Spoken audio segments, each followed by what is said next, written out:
Dinosaur মূল্য কিন্তু সাপ বেঁচে গেল কিভাবে? এটা হয়তো জানলে আপনি হয়তো বুঝবেন সাপ আসলেই কতটা ভয়ঙ্কর। এরপর থেকে সাপ দেখলে আপনি আর ভয় না পেয়ে চুপ করে দাঁড়িয়ে থাকতে পারবেন না।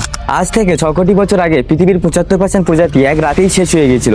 ডাইনোসর শেষ হলো, সাপ বেঁচে গিয়েছিল, কারণ সাপ মাটির গভীরে লুকিয়ে গিয়েছিল এবং তাছাড়া সাপ মাসের পর মাস না খেয়ে বেঁচে থাকতে পারতো।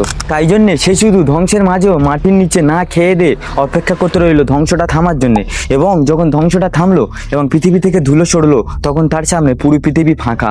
কোনো বড় ধরনের জন্তু বা কোনো বড় ধরনের সরীসৃপ প্রাণী বেঁচে ছিল না পৃথিবীতে, যেটা সাপের সঙ্গে প্রতিযোগিতা করবে। আর এরকমই ভাবে সরীসৃপ প্রাণীদের রাজা এবং সব থেকে পুরনো এবং বড় প্রাণী হয়ে গিয়েছিল সাপ। আর পুরনো কেন বলছি, গুজরাটের এক এলাকায় 15 মিটার সাপের হাড়ের মেরুদণ্ড পাওয়া গিয়েছিল মাটি খননের কাজ করতে গিয়ে।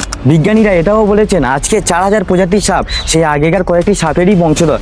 সাপেদের দেখলে এটাই বোঝা যায় ধ্বংস তাদের শেষ করেনি এবং তাদের নতুন প্রজন্মের শুরু করে দিয়েছিল।